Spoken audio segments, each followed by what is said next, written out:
playing their own part in the contemporary art bubble through their business practices. The art market had bubbled once before. This is Van Gogh's Irises. In 1987, this painting sold for a record price of £30 million. But the buyer could only afford to bid this high because Sotheby's lent him half the final price. As a result of the controversy that followed, the New York State Assembly held an inquiry into the art market, and I am about to meet the man who led it. It had to do with the sale of the Van Gogh painting, The Irises, in which there was an Australian named Alan Bond who had about $25 million, a Japanese gentleman who had about $50 million, which meant that the painting should have sold for about $26 million. Sotheby's decided to lend Mr. Bond another $26 million, and the net result of that was a dramatic bubble in the cost and prices for French Impressionism. This bubble was created by a decision by Sotheby's to lend money to one of two bidders, and by so doing, knowing that it would raise the price, it struck me as unethical. In a statement for this program, Sotheby's denied that the sale of the Irises led to a bubble, saying, "The key driver to the rise in prices for French Impressionism at the end of the 1980s was global wealth and a bullishness in the marketplace." 20 years on, Sotheby's and other auction houses still offer many kinds of credit. Sotheby's public filings show their lending doubled from 2005 to 2007. If the art world wasn't alarmed by this, the financial world was. In 2008, Sotheby's share price lost 80% of its value from its peak in October 2007. One investor had appeared on business television to talk about the Sotheby's stock he was selling. I'm short the shares of Sotheby's and have Sotheby's bid, yeah. Yeah, which is pretty much on its lows here. So despite the happy talk about the auctions last week and coming up this week, the stock market's not buying it yet. Jim Chanos was a billionaire hedge funder famous for predicting the collapse of Enron. He was now taking out a short position on Sotheby's, which meant betting tens of millions on the fact that the art market was not doing as well as people said. I think the auction market is actually perhaps the most misleading aspect of all of the art market. The auction market is, shall we say, subject to certain manipulation. Well, you said that, I didn't. We began shorting Sotheby's really in late summer of '07, about a little over a year ago. Why? Well, I began to have, based on the fact that I am involved in the art market, I began to have concerns that Sotheby's have become certainly more leveraged over the past handful of years. At a time, probably, as prices have gone higher, when they should have gotten less leverage. Chanos had a second criticism. He was suspicious of the auction house's practice of offering guarantees. In order to attract major works, auction houses promised to pay the seller a guaranteed minimum price, whether the work sold or not. Sotheby's guarantees had increased sevenfold in only 2 years to almost £500 million by 2007. Chanos thought this was speculative and risky.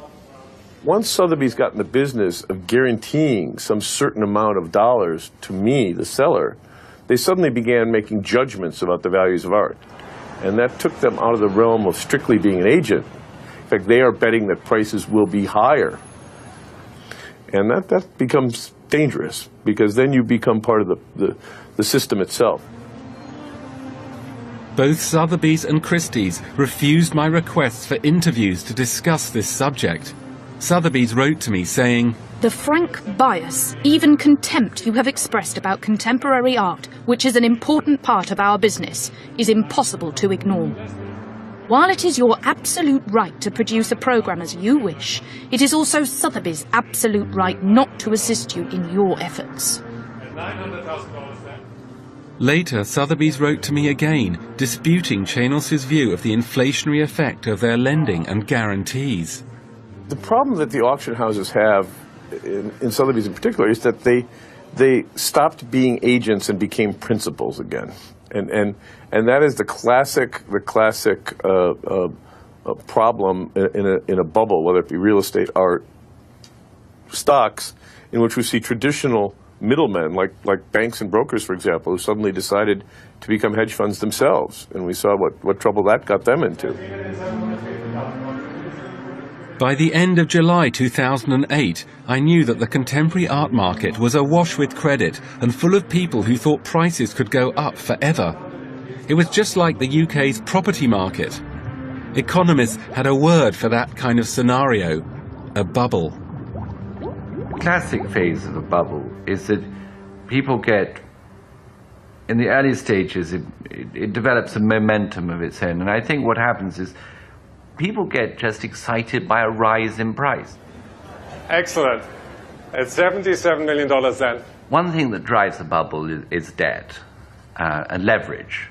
The more people can borrow, the more they can defer the payment, the more they can afford to pay, and the more that drives up the price. And once the prices have been driven up, that creates a momentum and everyone wants to get on board.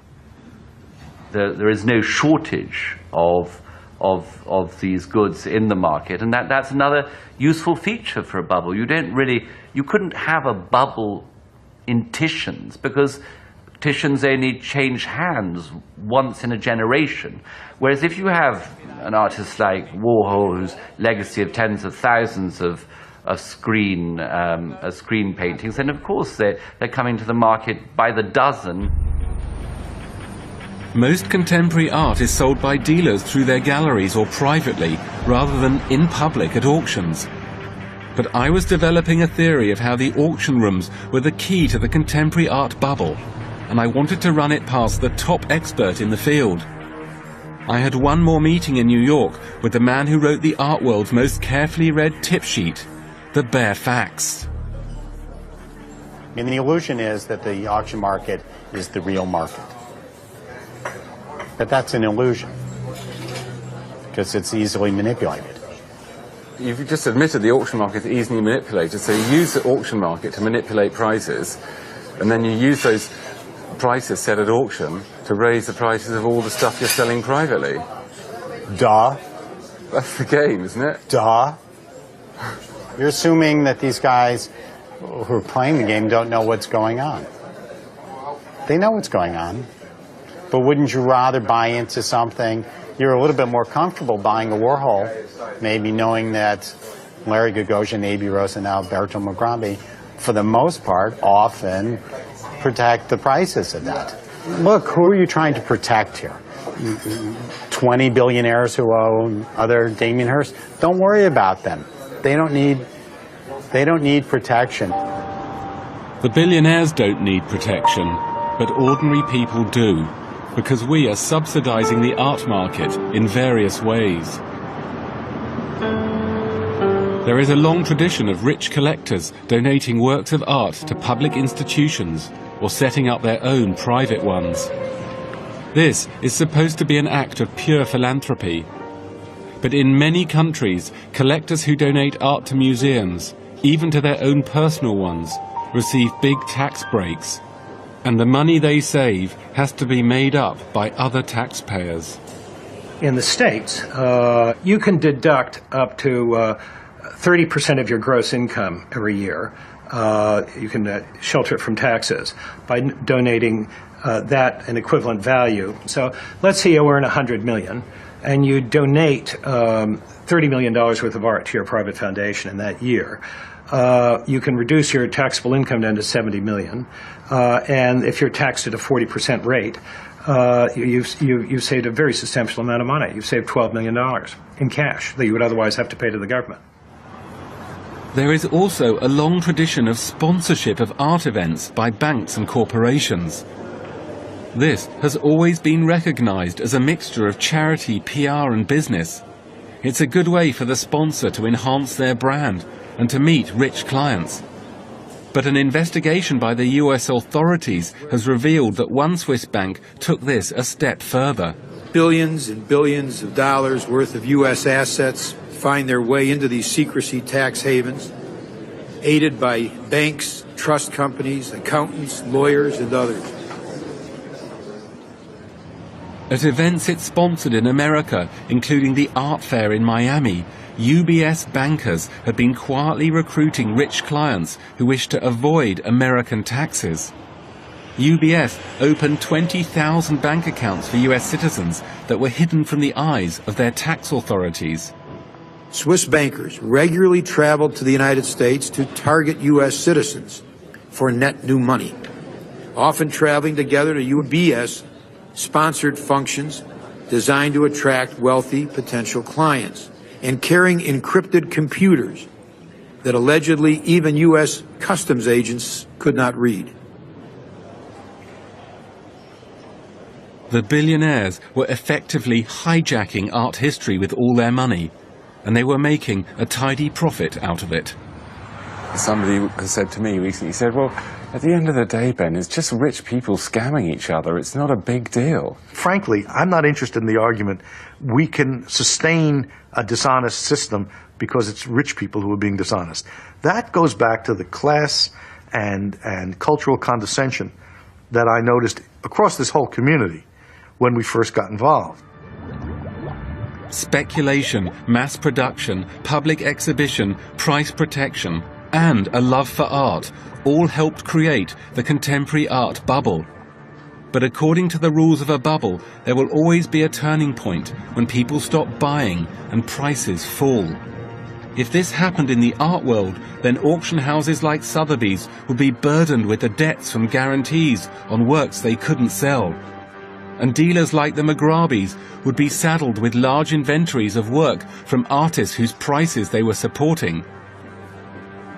I think dealers are loaded with inventory. I think dealers have taken on a lot of debt.